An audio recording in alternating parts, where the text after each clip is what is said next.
First year की जो class में अब ये पर लोग पढ़ रहे थे सेल डिवीजन, कोशिका विभाजन।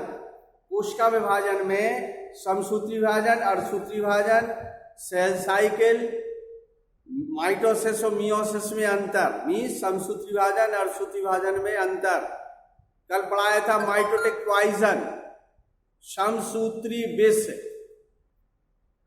समसूत्री विष जो दोबारा डाला गया था उसमें हेडिंग थी माइटोटिक पॉइजन, वही सही है, माइटोटिक पॉइजन, मस्टर्ड गैसों का जिसमें वर्णन था। आज एक छोटे से टॉपिक में क्याजमेटा एंड क्रॉसिंग ओवर, ये दो शब्द है बीच में कहीं आ जाते हैं, क्याजमेटा एंड क्रॉसिंग ओवर। क्याजमेटा और क्रॉसिंग ओवर ये सभी अर्धसूत्री विभाजन में मिलेंगे। अर्धसूत्री विभाजन का मतलब क्या है? मियोसिस डिवीजन, जिसमें गुणसूत्रों की संख्या आधी रह जाती है। जनन कोशिकाओं में ये रिप्रोडक्शन होता है। तो जनन कोशिकाओं में आपको पता है कौन सी है? मियोसिस फर्स्ट और मियोसिस सेकेंड, दो अवस्थाएं थी। मियोसिस फर्स्ट में prophase first, metaphase first, anaphase first और टीलोफेज फर्स्ट। प्रोफेज फर्स्ट में आपने 4-5 स्टेज पढ़ी थी। प्रोफेज फर्स्ट में लिप्टोटीन, जाइगोटीन, पैचेटीन, डिप्लोटीन, डाइकाइनेसिस और इंटरफेसिस शुरू हुआ था। वो लिप्टोटीन, जाइगोटीन, पैचेटीन, डिप्लोटीन, डाइकाइनेसिस, ये सभी स्टेज थी कि नहीं? तो अपन को ये जो दो शब्द मिलेंगे ये डिप्लोटीन स्टेज में मिलेंगे। मियोसिस फर्स्ट के प्रोफेज अवस्था में जो 5 पॉइंट थे, लिप्टोटीन, जाइगोटीन, पैचेटीन, डिप्लोटीन, डाइकाइनेसिस, जिसमें क्रोमोसोम की संख्या आधी हो जाती है। एक सेल से जो दो सेल्स बन रही थी, तो इनमें ये क्या था? मियोसिस फर्स्ट में प्रोफेज फर्स्ट का लिप्टोटीन, जाइगोटीन, पैचेटीन, डिप्लोटीन, डाइकाइनेसिस, ये 5 हेडिंग थी।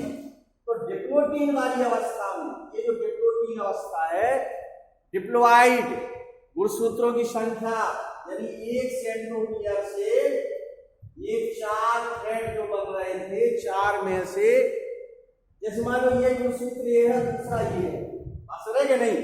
तो इसमें ये स्थान क्या होगा? क्याजमेटा, जिसपे जुड़ रहे हैं वो क्याजमेटा, और फिर ये क्या हो जाता है? आधा ये मेल का है, आधा ये फीमेल का है। तो इसको ऐसे कर दिया, इसको बुलाएगा, ये हो गया मेल का, तो ये हो गया कौन सा? फीमेल का। यानी इस क्याजमेटा वाले स्थान पर क्रॉस हो जाना। एक ये था गुणसूत्र, दूसरा ये था, दोनों गुणसूत्र थे। अब इसका ये वाला भाग जाके इससे जुड़ गया और ये वाला भाग जाके इधर जुड़ गया, ये चेंज हो जाना, क्रॉसिंग ओवर हो जाना। ये मेल है और ये फीमेल है, इसके ये वाला इधर पहुंच गया, इधर वाला भाग इधर पहुंच गया, आधे मेल में पहुंच गया और मेल के आधे फीमेल में पहुंच गया, चेंज हो जाना। इसी को क्या नाम दिया? Crossing over. इसको सुन लीजिए अच्छी तरह। तो डिप्लोटीन अवस्था है, इस अवस्था में क्रोमोसोम और अधिक संघनित हो जाते हैं तथा पेयर्ड प्रत्येक क्रोमेटिड एक दूसरे से अलग होने लगता है। पेयर्ड क्रोमोसोम के अर्ध गुणसूत्र एक साथ अलग नहीं होते, वरन कुछ स्थानों पर एक गुणसूत्र से क्रोमेटिड्स दूसरे गुणसूत्र के अर्ध गुणसूत्र के साथ क्रॉस बना लेते हैं। इस स्थान को क्याजमेटा कहते हैं। इसकी खोज जोहानसन ने की थी, ध्यान रखना। क्याजमेटा शब्द का जो खोज करता थे 1909 में जोहानसन वैज्ञानिक थे, जोहानसन ने की थी। इन्हीं स्थानों पर गुणसूत्र टूट जाते हैं, क्याजमेटा वाले स्थानों से। इसके बाद एक गुणसूत्र का टूटा हुआ भाग दूसरे गुणसूत्र से जुड़ जाता है और दूसरे गुणसूत्र का टूटा हुआ भाग पहले गुणसूत्र से जुड़ जाता है। इस प्रकार मेल एंड फीमेल के गुणसूत्रों के कुछ भाग परस्पर बदल जाते हैं। इस क्रिया को क्या नाम दिया? क्रॉसिंग ओवर का नाम दिया। मेल का भाग फीमेल में जुड़ेगा, फीमेल का भाग मेल में जुड़ेगा। जब जुड़ जाएगा, कंप्लीट हो जाएगा, टेट्राड संरचना हो जाएगी। ये ऐसा ऐसा कभी होता है, देखा होगा ये आधा मेल का तो आधा फीमेल का, इसी को क्रॉसिंग ओवर कहते हैं। क्रॉस हो जाना इधर के उधर, सुना है कि नहीं? आधे मेल के फीमेल पहुंच जाएंगे, फीमेल के मेल में पहुंच जाएंगे, इसी को क्रॉसिंग ओवर कहते हैं। तो ये दो हेडें छूट रही थी, क्याजमेटा एंड क्रॉसिंग ओवर। अब इसी में और आगे देखिए,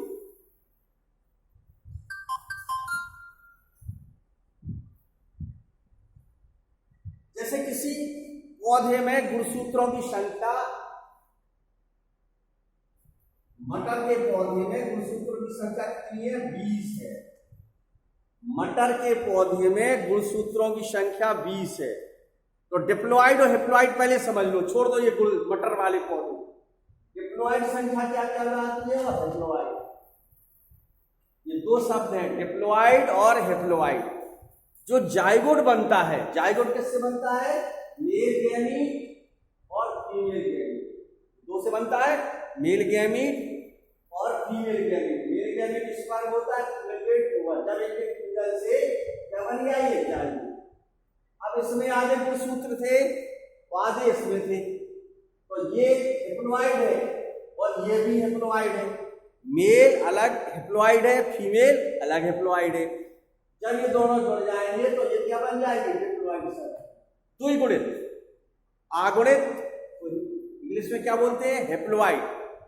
ये भी आगुणित है और ये भी आगुणित है, मतलब आधे आधे गुणसूत्र है। और जब ये दोनों जुड़ जाएंगे तो जो संरचना बनेगी वो क्या कहलाती? डिप्लॉइड मीन्स द्विगुणित। बात सुने कि नहीं?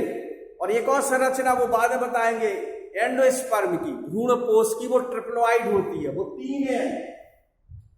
एंडोस्पर्म की संरचना हम आपको एंजियोस्पर्म में, जैसे एंडोस्पर्म होता है, इसकी संरचना होती है, वो हम अगले टर्न पे लेंगे। ये 3 एन क्रोमोसोम होती है भ्रूणपोष की। हेप्लॉइड क्या है? आधे गुणसूत्र। डिप्लॉइड क्या है? 2 के गुणसूत्र। और ट्रिप्लॉइड क्या है? 3 प्रकार के। जैसे मान के चलो एम, ये है हेप्लॉइड, हेप्लॉइड में संख्या है 6। किसी जंतु या पौधे में हेप्लॉइड मीन्स अगुणित क्रोमोसोम संख्या 6, तो डिप्लॉइड कितनी हो जाएगी? दुगनी 12। और ट्रिप्लॉइड कितनी हो जाएगी? ट्रिप्लॉइड में 3 गुणे 6 बराबर 18। इससे जोड़ना पड़ेगा क्योंकि 3 एन जोड़ा है ना, तो एन क्या है? हेप्लॉइड। हेप्लॉइड में कितनी है? 6। डिप्लॉइड है तो 6 गुणे 2, 6 12। कितनी भी संख्या हो, मान के चलो यहाँ पे संख्या और कुछ, अगर यहाँ पर हमने क्या दिया? डिप्लॉइड क्रोमोसोम संख्या 24, उदाहरण के लिए हमने क्या बोला? ट्रिप्लॉइड माने, डिप्लॉइड माने 2, तो क्या है इसका मतलब? n बराबर 24। तो n बराबर कितना होगा? 12। n बराबर 12। अब 3n बराबर कितना हो जाएगा? 36। यहां पर गड़बड़ हो जाता बच्चों का, इसके 3 गुना कर देते हैं, जबकि ये कौन सी संख्या है? डिप्लॉइड। 2n बराबर 24 है, n बराबर 12, तो 3n बराबर 12 गुणे 3 करना पड़ेगा। 12 दिया 36। ये है इसकी कहानी। अगर हम एक सवाल की बात करें, मटर के पौधे में या कोई भी सरसों के पौधे में गुणसूत्र की संख्या कितनी है? 20। सरसों के पौधे में क्रोमोसोम की संख्या, सरसों को पौधा कैसा होता है? Diploid, bisexual. तो 2n बराबर 20 होगा। ये 2n बराबर 20, n बराबर कितने होंगे? 10, 3n बराबर 30। अब ये तो हो गया, अपने कैलकुलेशन कर लिया। अब हमने यदि पूछा आपसे, इसमें माइक्रोस्पोर परागकणों की कितनी होगी? परागकण हेप्लॉइड होते हैं, तो परागकण बराबर 10। एक सेल्स में कितनी होगी? वो भी हेप्लॉइड होता है, क्योंकि परागकण और एक सेल्स फ्यूजन करके जाइगोट बनता है, उसमें भी गुणसूत्र की संख्या कितनी होगी? एक सेल्स में 10। अगर हम आपसे पूछे जाइगोट में कितनी होगी, अब जाइगोट कैसे बनेगा? नर युग्मक और मादा युग्मक के जोड़े को, तो उसमें कितनी हो जाएगी? 20। ठीक है ना, ये 20 हो जाएगी। अगर हम बात करें एंडोस्पर्म, जो ट्रिप्लॉइड होता है, भ्रूणपोष, आवृतबीजी पौधों में भ्रूणपोष कैसा होता है? ट्रिप्लॉइड होता है, तो उसमें कितनी हो जाएगी? 3n बराबर 30। n बराबर 10 थी, तो 3n बराबर 30। ऐसी एक संरचना में कुछ चित्र भी आ जाते हैं, फिगर भी आ जाते हैं, तो इस प्रकार से काम करते हैं।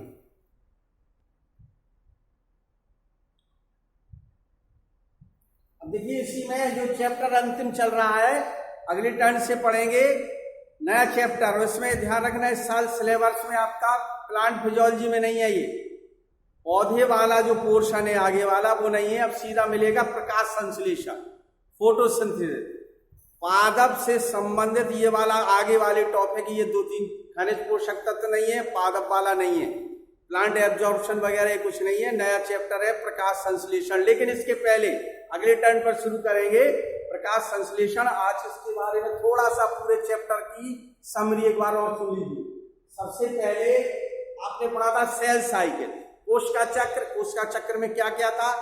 जीवन अवस्था, एस अवस्था, G2 अवस्था और एम अवस्था। 4 अवस्थाओं में कोश का चक्र को डिवाइड किया था। समझा गया? जीवन अवस्था में डीएनए से जुड़ा था, दूसरे में क्या था? डुप्लीकेशन हुआ था, अपने समान नए डीएनए। फिर एस में क्या है? संश्लेषण डीएनए का हुआ था। और एम में क्या था? प्रोफेज, मेटाफेज, एनाफेज, टीलोफेज के नाम आ गए। समसूत्री विभाजन काय कोशिकाओं में होता है? Prophase, metaphase, anaphase, telophase. ये 4 अवस्थाएं शुरू कहां से थी? इंटरफेज अवस्था से शुरू थी कहानी। प्रोफेज, मेटाफेज, एनाफेज, टीलोफेज में समाप्त हो गई। एक सेल से 2 सेल्स बन गई। गुणसूत्रों की संख्या पेरेंट सेल्स के समान थी, आकार पूरा वही था, इसलिए इसको क्या नाम दिया? समसूत्री विभाजन। एक सेल से 2 सेल्स, गुणसूत्रों की संख्या समान, मदर सेल्स के समान आकार था। इसके बाद पढ़ा अपन लोगों ने अर्धसूत्री विभाजन। अर्धसूत्री विभाजन थोड़ा सा उससे हटकर का था जनन कोशिकाओं में। जनन कोशिकाओं में था, और 2 प्रकार का चक्र होता है, मियोसिस फर्स्ट और मियोसिस सेकेंड। मियोसिस फर्स्ट में जो है prophase first, metaphase first, anaphase first और टीलोफेज फर्स्ट। प्रोफेज फर्स्ट में लिप्टोटीन, जाइगोटीन, पैचेटीन, डिप्लोटीन, डाइकाइनेसिस। ये प्रोफेज फर्स्ट की थी, गुणसूत्र की संख्या यही आधी हो गई थी। इसका मेटाफेज फर्स्ट, एनाफेज और टीलोफेज फर्स्ट था। मियोसिस सेकेंड एक प्रकार का समसूत्री विभाजन था। 40 से 23 हो गए थे। 23 गुणसूत्र एक सेल्स में, 23 उसमें से विभाजन हुआ, 2 सेल्स बन गई, 23 वाली। दूसरी वाली से विभाजन हुआ, उससे 23 बन गई। 4 कुल मिला के एक सेल से 4 सेल्स बन गई थी। ये था अर्धसूत्री विभाजन। फिर इसका अंतर पढ़ा था अपन ने, समसूत्री विभाजन अर्धसूत्री विभाजन में क्या था? ये काय कोशिकाओं में, ये जनन कोशिकाओं में। इसमें एक सेल से 2 सेल्स, उसमें 4 सेल्स। इसमें गुणसूत्रों की संख्या पेरेंट सेल्स के समान होती है, इसमें आधी हो जाती है। इसमें समसूत्री विभाजन में प्रोफेज अवस्था अपेक्षाकृत छोटी होती है। अर्धसूत्री विभाजन की प्रोफेज फर्स्ट अवस्था बहुत लंबी होती है। आसान है कि नहीं? तो ये 4-5 अंतर बता दिए, शेष अपने आप पढ़ लेना। इसके माइटोटिक पॉइजन की बात की थी, समसूत्री विष। इसमें क्या है? एल्कलाइन वो था, मस्टर्ड गैसें थी, और कौन कौन सी थी? इस प्रकार की कुछ हानिकारक गैसें थी, एल्कलाइंस थी। आसान है? ये सब क्या करते हैं? विभाजन की क्रिया को रोकते हैं किसी भी रूप से। जब विभाजन की क्रिया को एस्टर रेस को कोई किसी को, यानी जो विभाजन को करने की क्रिया को रोक देना क्या कहलाता है? ये माइटोसिस होता है। उसका क्या हो? समसूत्री विष कहलाता, माइटोटिक पॉइजन कहलाता है। कि ये कई 2-3 चीजें ऐसी होती हैं जो क्या करती हैं? विभाजन जब होने लगता है कोशिका के अंदर, तो उस विभाजन को रोकती हैं। तो क्या क्या दे दिया? समसूत्री विष। और इसका कियाजमेटा और क्रॉसिंग ओवर, इतना इस चैप्टर में दिया है, इसी में से आपको पूरा मिल जाएगा। अगला चैप्टर, अगला टॉपिक पढ़ेंगे क्या? प्रकाश संश्लेषण, जो दूसरी किताब में शुरू होगा आपका, जो आपने कोई किताब ली है जिस राइटर में। अगला चैप्टर प्लांट्स वाला पोर्शन छोड़ देना, चूंकि सिलेबस में नहीं है। अगला टॉपिक रहेगा प्रकाश संश्लेषण।